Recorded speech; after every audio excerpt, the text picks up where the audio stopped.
Syllabus के part B में कौमार भृत्य के पॉइंट नंबर 7 में नवजात कामला, ठीक है, नियोनेटल जॉइंडिस है, जो बहुत ही इम्पॉर्टेंट है। और जो क्वेश्चन प्रीवियस ईयर में आया हुआ है वो नियोनेटल जॉइंडिस का मॉडर्न एस्पेक्ट भी आया हुआ है और आयुर्वेद एस्पेक्ट भी आया हुआ है, इसलिए हम लोग दोनों सेपरेट वीडियो में करेंगे।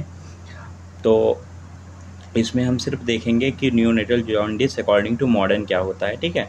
तो देखिए डिफिनीशन क्या होती है, सबसे पहले आप जानिए। It is defined as increase bilirubin level about 5 mg/dl in newborn. मतलब इंक्रीज करता है बिलिरुबिन लेवल कितना, 5 mg/dl से, ठीक है। इसकी डिफिनीशन थी। इंसिडेंस तो टर्म बेबी में ये 60% होने के चांसेस होते हैं, जबकि प्री टर्म बेबी में 80% इसको होने के चांसेस होते हैं, ठीक है। टाइप ऑफ जॉइंडिस की बात की जाए तो फिजियोलॉजिकल जॉइंडिस होता है, ब्रेस्ट फीडिंग जॉइंडिस या ब्रेस्ट मिल्क जॉइंडिस बोलते हैं, या पैथोलॉजिकल जॉइंडिस, ठीक है। तो ये टाइप्स तीनों हम कवर करेंगे इसमें। देखिए, तो पहला टाइप जो है फिजियोलॉजिकल जॉइंडिस, या डिलीवरी के 24 घंटे में अपेयर होता है। कितने घंटे में अपेयर होता है? जब डिलीवरी होती है उसके 24 घंटे में अपेयर होता है। प्री टर्म बेबी में थोड़ा सा जल्दी होता है। कितना जल्दी होता है? थोड़ा सा जल्दी होता है, और लेकिन 24 घंटे से पहले नहीं होता है। तो ये पॉइंट आपको क्लियर हुई कि फिजियोलॉजिकल जॉइंडिस जो होती है 24 घंटे में अपेयर होती है, प्री टर्म बेबी में थोड़ी सी जल्दी होती है, बट 24 आवर से पहले नहीं होती है। अब टर्म बेबी की बात करते हैं। टर्म बेबी में इसका मैक्सिमम लेवल जो होता है 4 दिन तक देखने को मिलता है। कितने दिन तक देखने को मिलता है? 4 दिन तक देखने को मिलता है। बाद में जब 7 दिन के बाद ये कम होने लगता है। तो स्टार्टिंग कब होती है? 4 दिन से स्टार्ट होता है, 4 दिन तक वो देखने को मिलने लगता है, और फिर 7 दिन के बाद वो गायब होने लगता है, ठीक है। यही बात करें प्री टर्म बेबी में,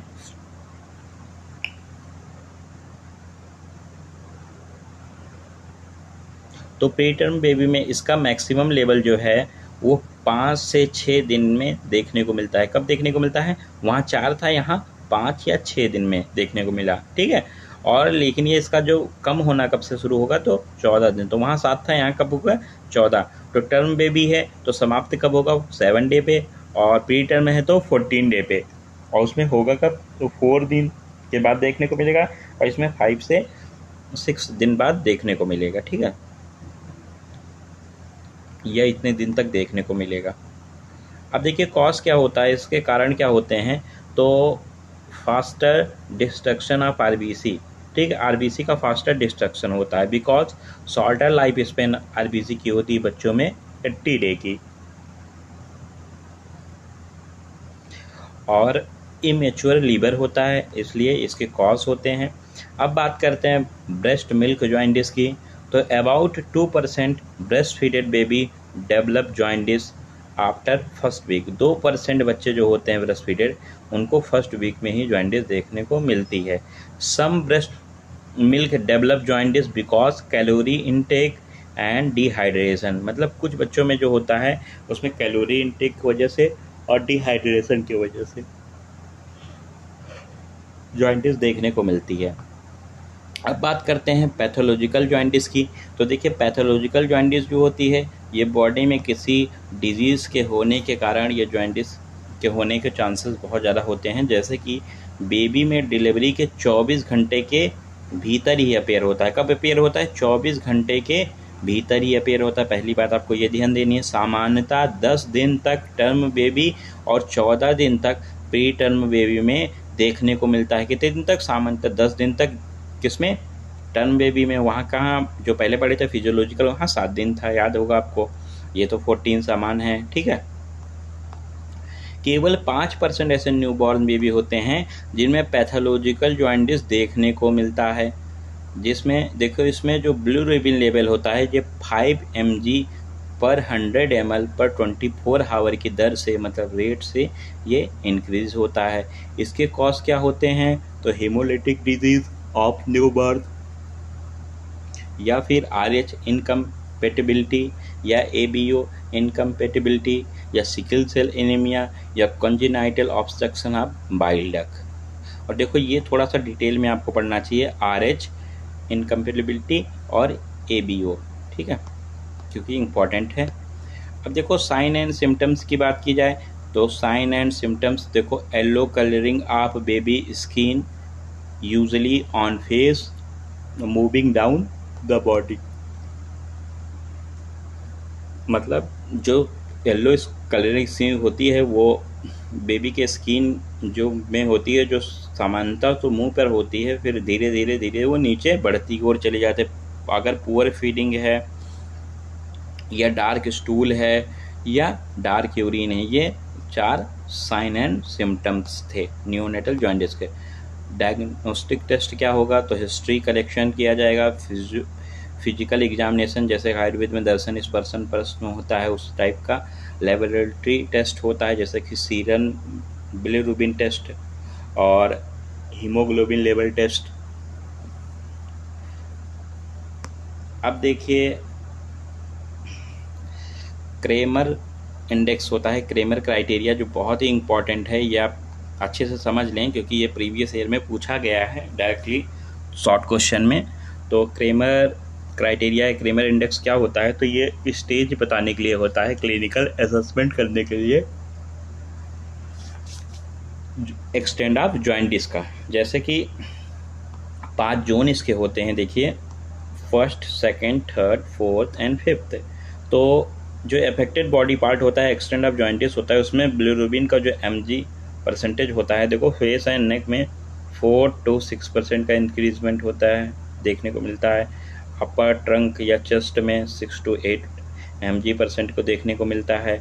लोअर ट्रंक या थाई एंड एब्डोमेन में 8 to 12 देखने को मिलता है इंक्रीजमेंट। आर्म में और लोअर लेग्स में, ठीक है, 14 to 14 देखने को मिलता है इतना इंक्रीजमेंट। और पाल्म एंड सोल में 15 से ज़्यादा देखने को मिलता है। तो देखिए ये बहुत आसानी से आपको याद हो जाएगा, नीचे एक चार्ट है देखिए, तो आप देखिए बॉडी में कैसे आप इसको याद रखेंगे, बहुत आसानी से याद हो जाएगा। देखो 1, 2 एंड 3।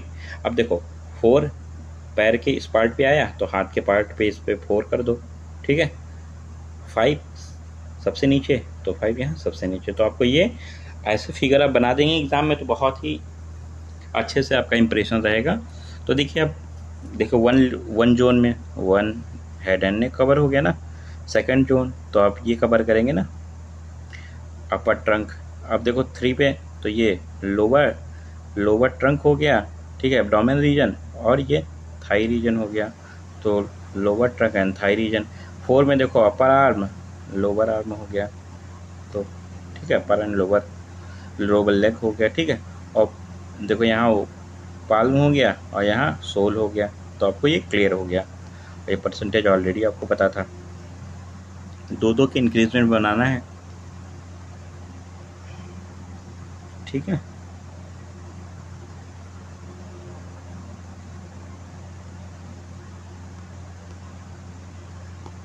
अब देखिए इससे मैनेजमेंट में होता है phototherapy, medical management, blood transfusion, ठीक है। तो फोटोथेरेपी जो होता है वो देखिए, फोटोथेरेपी में जो फ्लोरोसेंट लाइट होती है उसका जो यूज़ करते हैं वो अनकॉन्जुगेटेड बिलिरुबिन को कॉन्जुगेटेड बिलिरुबिन में कन्वर्ट कर देता है, ठीक है।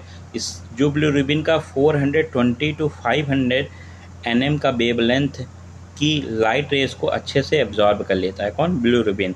और डिस्टेंस बच्चे के अंदर फोटोथेरेपी के अंदर कितना होना चाहिए, तो 18 इंच या 45 सेंटीमीटर का होना चाहिए।